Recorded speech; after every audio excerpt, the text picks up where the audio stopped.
Hey, what's up, bro? I know why you're here. You're finally ready to stop procrastinating and you want to take care of all the creaks and rattles in your C6 Corvette. And I know, bro, it's a task we all dread doing. It's like cleaning the bottom outside part of the toilet. You know, the one that gets dirty for no freaking reason. It's about the same thing with the Rattle. Nobody wants to take care of that. There's a lot better things that you could be doing with your time. But at this point, I know the Targa noise is getting so crazy that you can't stand it anymore. It's louder than the wooden floor that creaks in a Quiet Place movie. It's unbearable. But guess who's here to save the day, bro? Mr. NSA, Mr. Cappuccino, the Corvette Don, Angel by legal name, Demon by night, bro. We out here. And today I'm gonna tell you how to completely fix the Targa noise in your C6 Corvette with 5 easy steps, bro. So let's get to it. Once upon a time, we used to think that having rattles in your Corvette was just part of the game, that there was nothing you could do about it. We used to think that the only solution against those rattles was buying a Z06 or a ZR1. But there's actually a solution for us peasants. Recent discoveries show that there's actually a technique to get rid of those rattles, and I'm gonna go over that with you. So if this is your first time stumbling upon the channel, join the family of young Corvette owners because we're gonna be taking over in no time. The current project I'm working on right now is transforming my C6 Corvette, making it achieve that high-end luxurious feeling. We're gonna be upgrading the interior, we're gonna be adding features, we're gonna be improving the drivability just to give it that supercar exotic feel. So you definitely don't wanna miss out. Now I'm gonna tell you that technique to get rid of the rattle, but there's something I wanna do first. Something I never usually do, bro. I'm gonna have you hop on the passenger seat and I'm gonna take you for a ride. And now keep in mind, this passenger seat is strictly designed to transport baddies, but I'm gonna make an exception because we're all about business right now. No diddy stuff's gonna be happening here, so just hop in and let's go for a spin. You hear that, bro? It sounds like we're driving a 2010, and I am not gonna let that shit slide. That shit is a no-no. You see, it's so annoying, and most of the times it doesn't bother me because most of the times I'm cruising around, blasting the sub, windows down, exhaust full on open, loud, singing on my ear. But it's those mornings where I got my cappuccino in hand, I'm just cruising, or actually trying to have a conversation with the person in my passenger seat. Today we're getting rid of that rattle, we're sending it to the gulag, because the whole goal of this build is to have a car that feels like a high-end supercar, even though we both know that this is a Corvette. Shh, that's our little secret. And you cannot have high-end and luxury when your car sounds like you're driving a freaking Cobalt, man. It doesn't work. All right, so now we're in the prologue, step 0, and that's gonna be removing the top. And I've joked about it in my previous videos, saying it was difficult, but in reality, I just do it to trigger people. It's always funny visualizing a 75-year-old removing the top. But pretty much, you wanna remove the top, and you wanna lay it on what I like to call a La Jolla white girl. That's right, a flat surface. And no, I'm not disrespecting you beautiful ladies, I'm just sneak dissing. So let's set the Targa on my set of rotors that I have right here. That's gonna be your surface. So the first step in the process is we wanna clean all the rubber weather strips, we wanna clean the guide pins, we wanna clean the latching mechanism, get all the dirt, all the grease, and make sure there's no debris in there, make sure all the mechanisms are flowing and activating properly without any binding, because believe it or not, those little particles of dirt will cause a little bit of an uneven seal and it would create that rattling sound. So that's the first step that we want to take care of. So we got the microfiber towel, because using anything other than a microfiber and a glass top is like using sandpaper and sand to clean it. So you want to make sure we start with the weather strips. You want to make sure you get all the way in there. Make sure there's no debris. So it's very, very important to clean these rollers right here. They do accumulate a good amount of dried out grease. Clean it thoroughly. Look at that, this is just off the rollers. The roller itself. Clean the bottom section of this. As we stated before, getting the glass top is a 300 IQ move for your C6 Corvette because it's gonna give it that exotic feeling. It was definitely a necessity to get to that goal that we're trying to achieve. Now, I do think that the glass top does tend to be a little bit more noisy. It may just be that this one was never maintained, but that's what I've experienced so far. And it's not just about cleaning the Targa itself, you also want to clean where the Targa is going to sit, and that's going to be on the weather strips in the body of the car. Now keep this in mind, this is a pro tip right here. If the Targa has never been serviced, there's a high possibility that it's going to have dirt that's been caked in there for years. And you can definitely see that in my car. So here's a little solution to that. Sometimes just a microfiber towel may not be enough. I recommend using this little degreaser right here. It's safe to use in upholstery, rubber. It's not gonna damage, it's not gonna discolor it. It doesn't stick to the surface, it dries out right away. So this is called the Workhorse. You can buy it on Amazon. I have no affiliation with them. I've used it in the past and it cleans pretty well. So I'm gonna spray my secret sauce in here. We're gonna clean it up. Look how well it cleans out. It dries out instantly. You can also use it on the sliding pins. Cleans up actually pretty well. Look at the difference. Look at the freaking difference, man. Oh yeah, just like new. Look at all the dirt. You want to make sure you get all the crevices, all the nooks, all the crannies. Get deep in there. I like to use a little screwdriver, put the towel through it, and stick it in the hole. Make sure you clean all the way in there. So move the visor down, and you don't want to miss this spot right here. That's a very important contact point.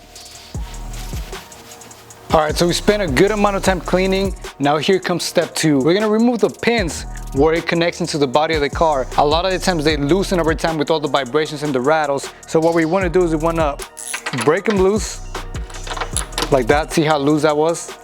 We're gonna remove them all the way. You see how it's supposed to have a washer in here? You wanna make sure this is not destroyed. You wanna make sure it's in a decent shape. And we're gonna back it all the way out. We're gonna add a little bit of Teflon tape to the threads. Not a whole lot, just enough to seal a little bit better, give it a tighter fit, and make sure it doesn't back off as easily with vibrations. So let's insert it back. It shouldn't give you a battle, it shouldn't be binding. All right, so for the ghetto DIY mechanics, if you don't have a torque wrench, you wanna use the 2-finger method. If you do have a torque wrench, it's gonna be 16 foot-pounds. That's gonna be for these guys right here, and the sliding pins in the front also. Now we just want to make sure we do the same thing on all 4 corners. So if you thought that was it, bro, you're wrong. There's actually a T40 bolt right here that tends to make noise as well. If this is not torque, or if it has a little bit of slack in it, it could create a lot of noise. So we're gonna back this guy out and we're gonna do the same procedure in it. This is actually kind of loose.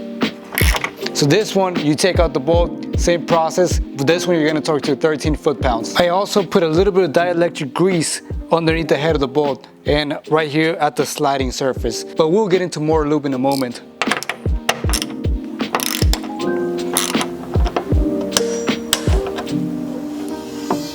All right, bro, the hardest part of it all is done. Right now we get to the fun stuff. We're on to step number 3. Lube is gonna be your friend. So just like dating at a retirement home during bingo night, you're gonna need lots of lube. Most Corvette owners are old, so they know what I'm talking about. But here, we are a community of young Corvette owners, so let me spit some game for you, bro. Pull up to bingo night at a retirement home and slide into Margaret's pension. And I know it sounds crazy, bro, but you gotta see the bigger picture. You gotta secure the C6 and the C8. Margaret can make that happen for you. So before you put the top in, you wanna make sure the rubber is nice and lubricated. So this guy right here is what I recommend using. And there is another specialty AC Delco lube for weather strips, but they don't even make it anymore. So this is the best next thing according to the forums. So we're gonna apply this to all the little corners, all the little seals, and lubricate them nice. And after we do that, we do have to let it sit for 30 minutes. Same story, all over the weather strips, all over the seals. Now we don't want to lubricate the sockets yet. That's going to be the next step. Now this reminds me of the cavity search from TSA, but either way, once we got all those weather strips lathered in lube, we do want to move on to step number 4, because we do have to allow the lube to seal properly and to dry out for about 30 minutes. So we're going to kill 2 birds with 1 stone. While this is drying out, we're going to move to step number 4. All right, bro, we're almost done. We're on to step number 4, which is going to require more lube. This time we're going to be using dielectric grease, and we're going to lube up those sockets that we didn't lube up last time. And we're also going to be lubing up the guide pins and the latches. All right, so here you cannot forget the rollers, bro. That's a no-no. Get the rollers, get the bottom part of this latch also. Make sure this is nice and lubricated with that dielectric grease. Get this guy right here, the guide pins all the way through, no diddy. Lubricate the whole mechanism. These sockets right here, we gotta get this roller, the front points, and the bottom of the slider right here. So at this point, all the loops should have dried out by now. If it didn't, you can wipe off the excess. But we're on to the next step, which would be actually a bonus. Let me show you. So here we got a few O-rings. This is gonna put the nail in the coffin. Make sure you don't ever get any rattles. If you did everything else right, you shouldn't have rattles at all. But this is like extra protection. This are just random O-rings. This is an assortment that I think I got from Harbor Freight. I can't remember. But it comes with multiple different sizes, and it's not just for automotive. It actually does have multiple purposes. Wait, this may actually fit me. I'm gonna save this one for later.